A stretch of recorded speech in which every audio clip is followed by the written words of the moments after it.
जय गुरु जी। शुक्राना गुरु जी। आज हम जोगी का संहिता बुक का चैप्टर 12 का पार्ट 7 पढ़ने जा रहे हैं। किंतु मनुष्य इस मूल सरलता की ओर आसानी से नहीं लौटता। बुद्धिवादी का लक्ष्य शायद ही कभी ईश्वर होता है। उसे विद्यानुकृत शब्दाडंबर ही अधिक भाता है।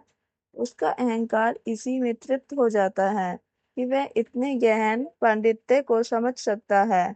जिन लोगों में अपने धन संपत्ति का, सामाजिक मान मर्यादा का अहम भाव होता था, उनके साथ यह संभावना सदा ही बनी रहती थी कि गुरुदेव के सानिध्य में आने पर उनकी विविध संपदाओं में विनम्रता धन भी जुड़ जाए। एक बार पुरी में सागर तट पर स्थित उनके आश्रम में वहां के एक मजिस्ट्रेट मिलने आए। ये मजिस्ट्रेट महोदय अपनी निष्ठुरता के लिए जाने जाते थे और हमें आश्रम से बेदखल करना उनके पूर्ण अधिकार में था। मैंने गुरुदेव को इस तथ्य से अवगत कराया, परंतु गुरुदेव पर उसका कोई प्रभाव नहीं पड़ा। मजिस्ट्रेट को कोई विशेष महत्व न देकर वे साधारण भाव से बैठे रहे और उनके आने पर उनका स्वागत करने के लिए खड़े भी नहीं हुए। किंचित अधीरता के साथ मैं दरवाजे के पास बैठ गया। श्री युक्तेश्वर जी ने मुझसे मजिस्ट्रेट के लिए कुर्सी लाने को भी नहीं कहा, अतः उन्हें लकड़ी के एक डिब्बे पर बैठकर ही संतोष करना पड़ा। अपने पद की गरिमा के अनुसार स्वागत किए जाने की उनकी किसी भी आशा की पूर्ति नहीं हुई। आध्यात्मिक चर्चा आरंभ हुई। मजिस्ट्रेट महोदय शास्त्रों का अर्थ बताने में गलतियों पर गलतियां करते गए और जैसे जैसे गलतियां करते जाते थे वैसे वैसे उनका क्रोध बढ़ता गया। आप जानते हैं कि मैं एमए की परीक्षा में प्रथम आया था। उनकी बुद्धि जवाब दे चुकी थी, पर चिल्लाना उन्हें अभी भी आता था। मजिस्ट्रेट महोदय, आप भूल रहे हैं कि यह आपकी अदालत का कमरा नहीं, गुरुदेव ने शांत भाव से कहा।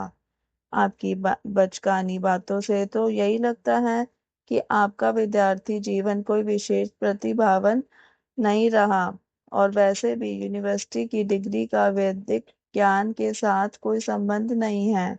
संत अकाउंटेंटों की भांति प्रतिवर्ष समूह में नहीं निकलते। कुछ देर तो मजिस्ट्रेट महोदय स्तब्ध रह गए, फिर दिल खोलकर हंसने लगे। पहली बार किसी देवी मजिस्ट्रेट के साथ मेरा सम्मान हुआ है, उन्होंने कहा। बाद में उन्होंने कानूनी शब्दों से भरी भाषा में, जो उनके व्यक्तित्व का एक हिस्सा ही बन चुकी थी, प्रत्याशी शिष्य के रूप में स्वीकार किए जाने का औपचारिक निवेदन किया। नारी महाशय की तरह ही श्री युक्तेश्वर जी ने भी उनके अवसरों पर संन्यास ग्रहण के इच्छुक अपरिपक्व शिष्यों को उससे परावृत्त किया। ये दोनों ही गुरु कहते थे। ईश्वर अनुभूति का अभाव होते हुए भी गेरुआ वस्त्र धारण करने का अर्थ समाज को ठगना है। त्याग के इन ब्रह्मा प्रतीकों का विचार मत करो, जो तुम्हें झूठा अहंकार उत्पन्न करके तुम्हारी हानि कर सकते हैं। तुम्हारी स्थिर दैनिक आध्यात्मिक प्रगति के अलावा और किसी बात का कोई महत्व नहीं है, और उसके लिए क्रिया योग का उपयोग करो। किसी व्यक्ति को योग्य या अयोग्य ठहराने के लिए संतजन एक ही अचल मापदंड को अपनाते हैं, जो संसार के नित्य बदलते रहते मापदंडों से सर्वथा भिन्न है। स्वयं अपनी दृष्टि में भी इतनी बहुरंगी रहने वाली मानव जाति संतों की दृष्टि में केवल दो वर्गों में विभाजित होती है। अज्ञानी जन, जिन्हें ईश्वर की तलाश नहीं, और ज्ञानी जन, जो ईश्वर की तलाश में रत हैं। मेरे गुरु अपनी जमीन जायदाद से संबंधित प्रत्येक छोटी छोटी बात की भी देखभाल स्वयं करते थे। भिन्न भिन्न अवसरों पर विश्वासघाती लोगों ने गुरुदेव की पैतृक जमीन जायदाद पर कब्जा कर लेने का प्रयास किया था। उन सभी को श्री युक्तेश्वर जी ने दृढ़तापूर्वक यहाँ तक कि उनके विरुद्ध मुकदमे भी दायर करके मात दे दी। इन सब दुखदायी अनुभवों से उन्हें इसलिए गुजरना पड़ता था कि वे भिक्षाजीवी गुरु नहीं बनना चाहते थे, ना ही वे अपने शिष्यों पर बोझ बनना चाहते थे। आर्थिक स्वतंत्रता भी एक कारण थी कि मेरे प्रखर स्पष्ट वक्ता गुरु कूटनीति के छल कपट से पूर्णतया अनभिज्ञ थे। उन गुरुओं के विपरीत जिन्हें उनका भार वहन करने के दाताओं के अहम भाव को संतुष्ट करना पड़ता है, मेरे गुरु दूसरों के धन्यश्वरे के प्रत्यक्ष या सूक्ष्म किसी प्रकार के प्रभाव में नहीं आते थे। मैंने उन्हें किसी से किसी भी काम के लिए पैसा मांगते या उसका संकेत भी करते कभी नहीं सुना। उनके आश्रम की शिक्षा सभी शिष्यों के लिए निःशुल्क थी। एक बार श्री रामपुर आश्रम के सम्मन देने के लिए अदालत का एक कर्मचारी आया। कन्हई नाम का एक शिष्य और मैं उसे गुरुदेव के पास ले गए। श्री युक्तेश्वर जी के प्रति उस कर्मचारी का रवैया अपमानजनक था। आपकी भलाई अब इसी में है कि आप अपने इस आश्रम की छाया से बाहर निकलकर जरा अदालत की सत्यनिष्ठ हवा खाएं। उसने अपमानसूचक स्वर में कहा। मैं अपने आप पर कब काबू नहीं रख सका। इसके आगे यदि गुस्ताखी का एक भी शब्द तुम्हारे मुंह से निकला तो तुम अभी यही धूल चाटते नजर आओगे। मैं उसी इरादे से उसकी ओर बढ़ने लगा। कन्हई भी उस कर्मचारी पर चिल्ला रहा था।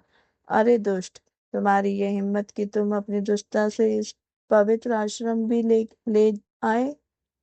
किंतु गुरुदेव उस कर्मचारी के रक्षक बनकर उसके सामने खड़े हो गए। अकारण उत्तेजित होने की आवश्यकता नहीं। यह आदमी केवल अपने कर्तव्य का पालन कर रहा है। वह कर्मचारी इस विभिन्न प्रकारों से होते अपने स्वागत को देखकर चकित रह गया और आदरपूर्वक क्षमा मांगकर वहां से द्रुत गति से चलता बना। बड़ा आश्चर्यजनक था वह देखना कि एक उग्र इच्छा शक्ति वाला सिद्ध पुरुष अंदर से इतना शांत शीतल भी रह सकता था। वेदों में संत के विषय में दी गई परिभाषा श्री युक्तेश्वर जी पर स्टिक बैठती थी। वज्रपति कठोरनानी मृदानी कुसुमादपि, अर्थात जहाँ दया का प्रश्न है वहाँ फूलों से भी कोमल, जहाँ सिद्धांतों का प्रश्न है वहाँ वज्र से भी कठोर। इस संसार में सदा ही ऐसे लोग होते हैं जो ब्राउनिंग के शब्दों में स्वयं अंधेरे में रहने के कारण प्रकाश को सहन नहीं कर सकते। कभी कभी कोई आदमी आकर अपनी किसी काल्पनिक शिकायत पर श्री युक्तेश्वर जी को भला बुरा कह देता।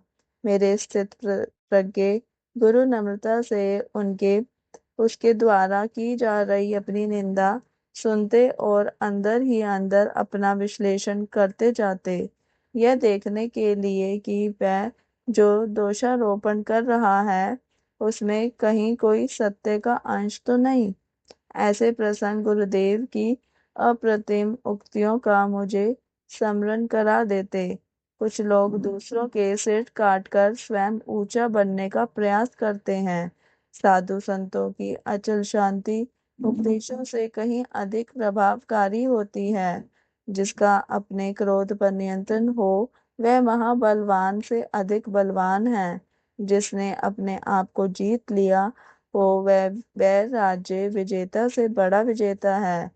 अनेक बार मेरे मन में यह विचार आता कि यदि मेरे तेजस्वी गुरु का मन ख्याति या सांसारिक उपलब्धियों पर केंद्रित हो जाता तो वे आसानी से सम्राट या विश्व को थरा देने वाले योद्धा बन सकते थे। परंतु इसके बदले उन्होंने क्रोध और अहंकार के उन आंतरिक दुर्गों को ध्वंस करना पसंद किया जिनके पद में मनुष्य की चरम उपलब्धि निहित है। जय गुरु जी, शुक्राना गुरु जी। इसी के साथ इस चैप्टर 12 का पार्ट 7 यानी कि आखिरी पार्ट भी समाप्त होता है। कल हम चैप्टर 13 पढ़ेंगे, विंद्रित संत। जय गुरु जी, शुक्राना गुरु जी। मेरी वॉइस में अगर किसी को अच्छा लगे तो चैनल को सब्सक्राइब करना ना भूलें, साथ ही वीडियो को लाइक शेयर कमेंट जरूर करें। जय गुरु जी, शुक्राना गुरु जी।